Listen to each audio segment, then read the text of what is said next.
하나님께 순종하는 자는 반드시 복을 주신다. 저는 여전히 확신이 있습니다. 여러분이 말씀 안에서 말씀 붙들고 하나님을 간절히 사모하고 나아가면요, 하나님 반드시 복 주시는 줄 믿으시기를 축원합니다. 흔들리지 마세요. 그런데 우리가 왜 자꾸 무너지고 넘어지고 쓰러질까요? 주님 말씀대로만 살면 주님이 일하여 주시는 거예요. 그런데 우리는 주님의 말씀대로 살지 않고 주님의 말씀에다가 자꾸 불순물을 집어넣기 시작해요. 내 생각도 집어넣고 세상의 편견도 집어넣고 지금 세상에 많은 사람들의 생각과 말을 다 담아내다 보니까 결국 말씀대로 하면 되는데 말씀대로 하지 않고 거기에 여러 가지 것들로 섞여버리다 보니까 또 그렇게 하는 가장 큰 이유가 무엇입니까? 내 욕심이 거기 섞여 들어가기 때문이에요. 여러분 오늘 15절 말씀 잘 아시죠? 보증하지 말라. 유일하게 성경에서 등장하는 보증서지 말아라. 이 보증서다라는 의미를 10장에 나중에 다시 한번 또 10절에서 15절에 다루겠지만 사실은 보증을 서다라는 것도요, 어떤 의미냐면 내 욕심, 여러분 그 관계에 치중하는 내 욕심, 또 때로는 뭐예요? 교만, 내가 남을 도울 수 있다고 생각하는, 내가 충분히 도울 수 있어 이렇게 생각하는, 오늘 제 원리 가운데서는 이제 보증을 설 때 어떻게 해야 되나, 심지어는 이것마저도 욕심일 수 있다는 거예요. 내 욕심, 자기 만족. 그러니까 여러분이 왜 그것을 해야 되는가, 왜 이것을 악이라고 정의하는가. 선을 행하는 것 같지만 그 안에 있는 교만이라는 거예요. 교만. 이 원리를 잘 이해하셔야 돼요. 오늘 1절 말씀 시작할 때, 오늘은 이제 여러분 이 잠언은요, 한 절 한 절을 다 그냥 가져다가 붙인 거라고 보면 돼요.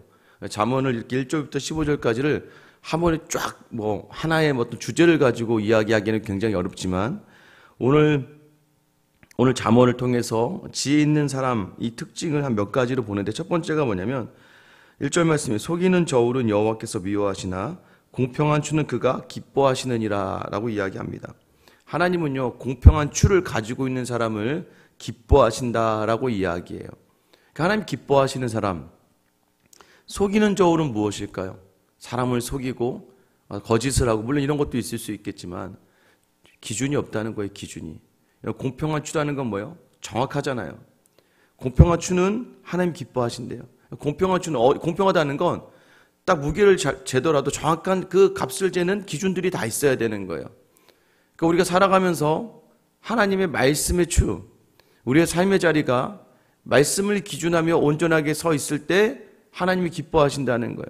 근데 말씀이 아니라 아까 말씀드린 것처럼 내 생각과 내 뜻이 들어갈 때 여러분 그 자리에 하나님 기뻐하지 않으신다고 이야기하는 거예요. 2절에 보시면 교만이 오면 욕도 오거니와 겸손한 자에게는 지혜가 있느니라. 정직한 자의 성실은 자기를 인도하거니와 사악한 자의 폐역은 자기를 망하게 하느니라.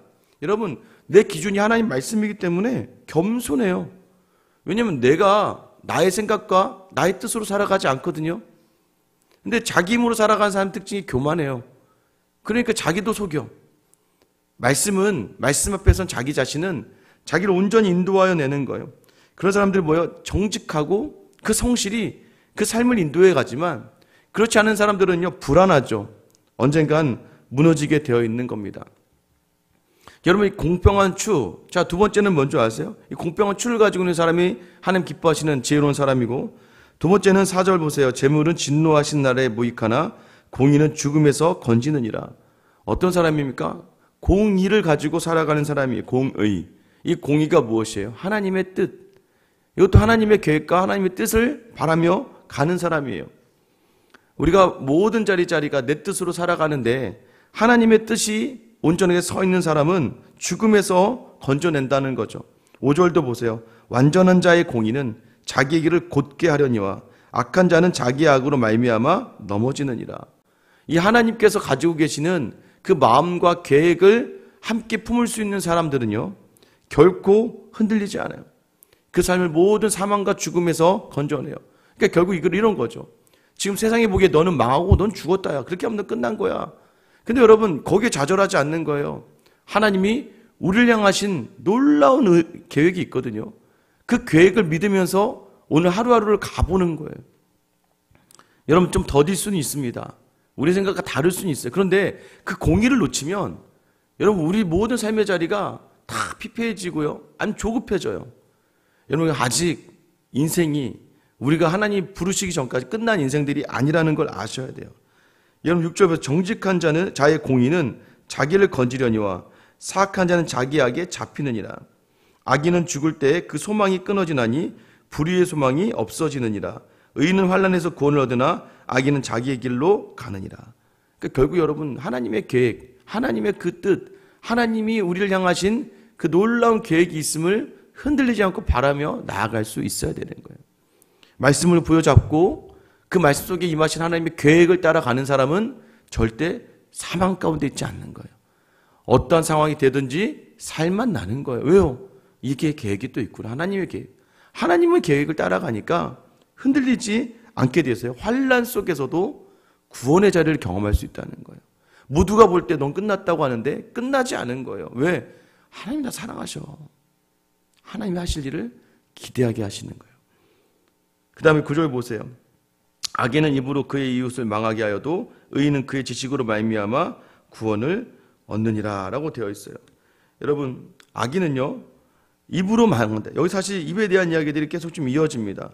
13절 말씀 보시면 두루 다니며 한담하는 자는 남의 비밀을 누설하나 마음이 신실한 자는 그런 것을 숨기느니라.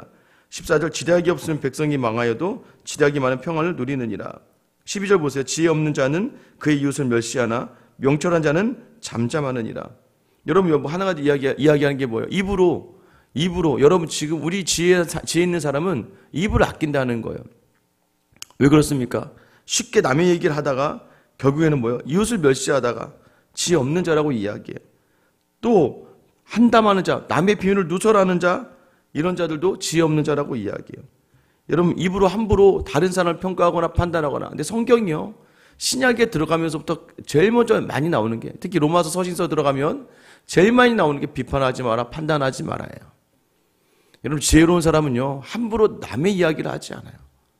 그러니까 여러분도 나중에 보시면 알겠지만 사람이 모여서 다른 사람 이야기를 할 때 좋은 이야기를 하는 사람과 함께 하고 싶지 모일 때마다 불평하고 원망하고 사람을 판단하는 사람의 이야기를 여러분 듣고 싶지 않으실 거예요. 지혜로운 사람은요 그렇게 하나님께서 정한 사람들을 함부로 판단하지 않고 다른 사람의 부정을 이야기하는 우리의 입은요 축복을 이야기해야 돼요. 우리의 입은요 희망을 이야기해야 돼요. 근데 사람이 워낙 악해서 다른 사람 욕할 때 그렇게 재밌으시죠? 다른 사람 뒷담화할 때가 서로 막 신났어요. 왜요? 다른 사람을 깎아내리면서 자기를 드러내려고 하는 그 인간의 욕심이 우리 안에 있기 때문이에요. 나는 의로운 사람이다. 나는 특별한 사람이라는 걸 자꾸 다른 사람을 깎아내며 누려. 그런데 지혜로운 사람은 어떻게 합니까? 다른 사람 허물을 담아주는 거예요. 잠잠하게 그 자리에 있는 거예요. 여기서 그 입을 조심할 수 있어야 됩니다. 그래서 여러분 오늘 본문의 이 모든 자리, 이 지혜로운 사람, 아까 말씀드린 것처럼 공평한 추, 말씀을 가지고 하나님의 계획을 믿으며 자기의 입을 함부로 놀리지 않고 살아가는 삶. 이런 사람들의 삶 특징이 뭔지 아세요? 10절 말씀 보세요. 의인이 형통하면 성읍이 즐거워하고 악인이 패망하면 기뻐하느니라. 성읍은 정직한 자의 축복으로 인하여 진흥하고 악한 자의 입으로 말미암아 무너지느니라. 딱 아는 거예요, 여러분. 말씀 붙들고 하나님의 계획만 바라며 내 입을 열지 않고 하나님이 원하시는 말을 하며 살아가는 사람들을 어떻게 해요? 그 사람의 형통을 모든 사람이 함께 기뻐해요. 근데 여러분 악인의 패망을 즐거워한대요. 그렇지 않은 사람의 안 좋은 일을 보며 사람들이 즐거워할 수 있게. 저는 여러분이 이렇게 하나님 말씀 안에 계획을 바라보며 사람을 축복하는 말 가운데 서서 여러분이 잘 될 때마다 많은 사람들이 함께 기뻐할 수 있게 되길 예수님의 이름으로 축원합니다. 여러분 정말 그런 사람 되어야 돼요. 누가 잘 되면요, 아유 저런 사람도 잘 되나? 이렇게 하면 안 돼요. 저런 사람이 잘 돼야지. 그래, 맞아. 저 권사님, 저 장로님, 저 집사님이 잘 돼야 돼. 맞아. 여러분 이런 자리에 설 수 있어야 돼요. 기도 많이 하는 여러분이 잘 돼야 돼요. 왜 잘 돼야 됩니까? 그래야 기도 정말 많이 한다는 게 아니라 제대로 기도하는 사람이 잘 되고 형통해야 하나님께 기도하는 삶을 많은 사람이 추구하게 되는 것이죠. 그걸 어떻게 해야 돼요? 다시 말씀에 내 공평한 추를 정하고 계획에 흔들리지 마셔야 돼요. 그리고 우리의 입이 자꾸 불평과 원망이 아니라 우리 입으로 범죄하지 않고 오늘도 잠잠히 다른 사람이 허물을 담아주면서 하루하루를 넉넉하게 살아갈 수 있는 삶이 바로 형통함에 있어서 즐거워할 수 있는, 그리고 이런 사람이 하는 일이 무엇이에요? 아까 11절 말씀에 뭐였어요? 성읍이 그 정직한 자에게 주신 하나님 축복으로 말미암아 더 진흥한다는 거예요. 진흥한다는 얘기가 무엇입니까? 더 일어나고 더 높아지고 더 칭찬받는다는 거예요. 결국 교회는 누구로 인해 칭찬받는 거예요? 교회는 성도로 인해서 칭찬받을 수밖에 없어요. 그러한 성도. 여러분 보세요. 어떻게 전도하겠습니까? 이 지역, 저희는 지역교회잖아요. 이 지역에서 어떻게 전도하겠어요? 이 교회가 우리 교회 성도들이 살아가면서 힘을 내면서 참 정말 좋게 섬기고 하면서 여러분 그것으로 말미암아 교회가 다르구나. 그러니까 저는 참 요즘에 감사해요. 이번 새생명 전도 주제 끝나고 또 올까 했는데 어제도 새생명 전도 주제 때 오셨던 분들이 또 세 분이 더 오셨어요. 아직은 저희가 막 등록을 강권하진 않지만 어제 2부에 딱 시작하면서 제가 막 웃게 되더라고요. 그래도 하나님이 또 지난주에 오셨다가 또 위로받고 힘을 얻은 분들을 보내주셨구나. 또 그 외에 다른 분들도 계속해서 저희가 연락을 하고 또 인증자에게 부탁을 하고 있는데 여러분 뭐예요? 왜 그분들이 오는 거예요? 그냥 길 가다가 교회구나 이렇게 오시는 분들은 정말 극소수예요. 여기 뭐 어떻게 하다 이렇게 오신 분들은 정말 특별한 하나님의 은혜 외에는 어렵습니다. 이 교회에서 여러분이 정말 신앙생활을 하면서 즐겁고 기쁘고 감사가 넘친 삶을 계속 살다 보면 사람들이 부러워하고 돌아보는 거예요. 여러분 그래서 여러분으로 말미암아 여러분의 가정과 여러분의 직장이 여러분 그렇게 점점점 진흥할 수 있는, 흥황할 수 있게 되기를 예수님의 이름으로 축원합니다. 여러분 그러면서 15절 말씀이 이거죠. 타인을 위하여 보증이 되는 자는 손해를 당하여도 보증이 되기를 싫어하는 자는 평안하니라. 여러분 그래서 타인이라고 하는 표현을 이제 아셔야 돼요.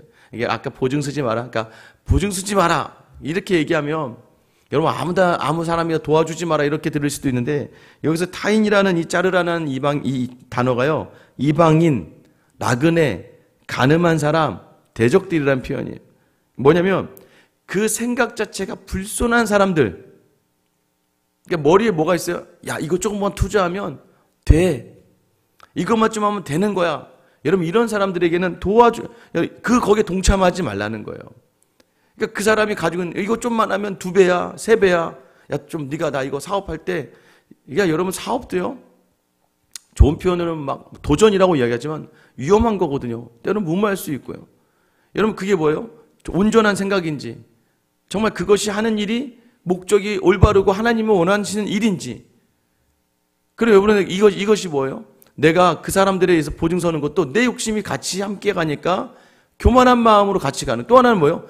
내가 이 정도는 도울 수 있어 하는 마음으로 하지 말라는 것이죠. 여러분 여기서 제가 말씀드려요. 교회 안에서 절대 돈고래하면 안 돼요. 믿음의 사람끼리 돈고래하면 안 돼요. 그러나 돈고래할 때는 안 받을 마음으로 하셔야 돼요. 저 사람을 내가 돈을 빌려줘도 안 받겠다. 기억하셔야 됩니다. 뭐 얼마 빌려주고 나중에 언제 줘? 이 사람이 안 받아도 내가 상처받을 일 없고 이 사람이 중개된 거야 라고 느낄 마음이 교회에서는 그렇게 하셔야 돼요. 여러분 그런데 그게 아니면요 나중에 반드시 그 마음 괜히 관계 때문에 괜히 사람과의 그 여러 가지 일들 있잖아요. 그동안 그래도 친했는데 이거 안 빌려주면 저 사람이랑 끝나면 내가 신앙생활 어려울 것 같고 교회 안에서 조심해야 될 게 바로 이것도 교만이에요. 그리고 그 보증을 설 때 그 목적 왜 이것을 그 사람이 하는 건지 정말 어려운 사람이라면 여러분 그 돈을 다 빌려주지 못해도 내가 가진 걸 줄 수 있지 않겠습니까? 저는 목사다 보니까 제가 빌려주고 자시고 할 게 없어서 근데 정말 어렵다고 하면 제 수중에 있는 얼마라도 그냥 줘요. 미안해. 근데 이게 내가 너에게 줄 수 있는 다야. 갚던 안 갚던 상관없으니까 그냥 가져가. 큰 돈은 아니지만 그래도 그렇게라도 여러분 안 받아도 되는 돈으로 그렇게 섬기는 거예요. 그만큼 여러분들 그 마음에 또 너무 안타까우면 여러분 마찬가지잖아요. 여러분 이게 뭐예요? 항상 하나님은요, 하나님의 사람은 지혜로운 자로 살아가는데 그 기준이 항상 말씀이어야 되고, 그리고 여러분 흔들리지 말아야 되는데 우리를 이끄신 하나님의 계획이 있다는 거예요. 그리고 그 가운데, 그 계획 가운데 사는 사람은 함부로 입을 열지 않아요. 오늘 하나님에게만 이야기하는 거잖아요. 하나님에게만 내 마음을 던지는 거잖아요. 이 의인에게 주시는 복이 많은 사람들이 함께 기뻐하는 복의 자리로 서게 하시고, 더 나아가서 여러분으로 말미암아, 이런 사람으로 말미암아 가정과 직장과 사업과 교회가 번성하고 흥황하고 정말 꽉 충만하게 채워지는 거예요. 오늘 특별히 여러분, 이 새벽에 기도한 여러분이 잘 되어야죠. 그래야 여러분의 후배들이, 교회에 있는 다른 성도들이 기도하러 오는 거예요. 왜냐하면 기도한 만큼 여러분의 삶을 그렇게 살아가세요. 오늘도 하나님이 있는 것처럼 살아가시는 여러분 되시길 예수님 이름으로 축원합니다. 기도하겠습니다. 하나님, 간절히 소망하건대 이 새벽에 나온 우리 성도들, 하나님께서 복에 복을 더하여 주셔서 하나님 그 말씀이 그 삶을 떠나가지 않게 하시고 늘 하나님의 계획을 놓치지 않게 하시며, 그때마다 우리의 입이 불평과 원망과 낙심이 아니라 우리의 입이 늘 축복과 기대와 소망을 이야기할 수 있게 하여 주시옵소서.